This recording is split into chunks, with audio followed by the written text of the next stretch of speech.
নমস্কার, আমি অর্চিতা কৃষ্ণনগর থেকে। আজকে আমি যে রান্নাটা করছি সেটার নাম হলো রুই ধনিয়া বা গ্রিন ফিশ কারি বলা যেতে পারে। তো আজকের রান্নার মূল ইনগ্রিডিয়েন্টস হলো ধনেপাতা। ধনেপাতা বাটা দেওয়ার জন্যই কিন্তু রান্নাটার কালার গ্রিন হবে। তো সরাসরি রান্নায় চলে যাই। রান্নাটা করার জন্য আমি আগে মাছটা ভালো করে ধুয়ে নুন হলুদ মাখিয়ে লাল লাল করে ভেজে নিয়েছিলাম আর একটা মশলা বানিয়ে নিয়েছিলাম, যার মধ্যে ছিল টমেটো, কাঁচা লঙ্কা, আদা, রসুন আর ধনেপাতা বাটা। এইবার এই রান্নায় পেঁয়াজ অ্যাড করা যেতে পারে, আবার নাও দেওয়া যায়, সেটা আপনাদের ইচ্ছা মতো। আমি কিন্তু পেঁয়াজ দিইনি।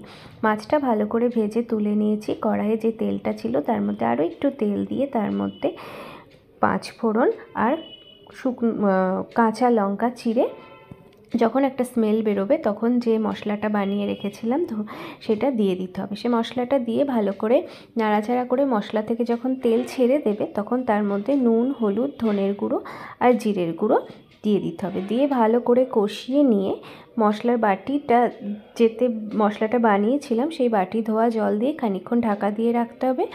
ঢাকা দিয়ে রাখার পর ঢাকনাটা খুলে মাছগুলো দিয়ে দিতে হবে। মাছগুলো দেওয়ার পর আবারও ঢাকনাটা দিয়ে দিতে হবে। আর এই রান্নায় জলের পরিমাণটা এটা একটু গ্রেভি হলেই খেতে ভালো লাগে। যদি কারো ঝোল খেতে ইচ্ছা করে তাহলে সেই পরিমাণ মতন জল দিয়ে ঝোলের পরিমাণটা বাড়ানো বা কমানো যেতে পারে। আর একটা কথা বলে নিই, এই মাছটার মধ্যে কিন্তু আমি একটু গরম জলই দিয়েছিলাম মশলাটার মধ্যে, কিন্তু গরম জলটা মিক্সির বাটিটা ধুয়ে দিয়েছিলাম। তো এইভাবে রান্না করলেই মাছটা তৈরি হয়ে যাবে। খেতে ভীষণ সুন্দর লাগে গরম ভাতের সঙ্গে।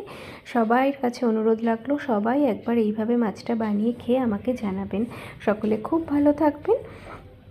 আজকে তাহলে এই পর্যন্তই। পরের দিন অন্য রেসিপি নিয়ে আবার দেখা হবে।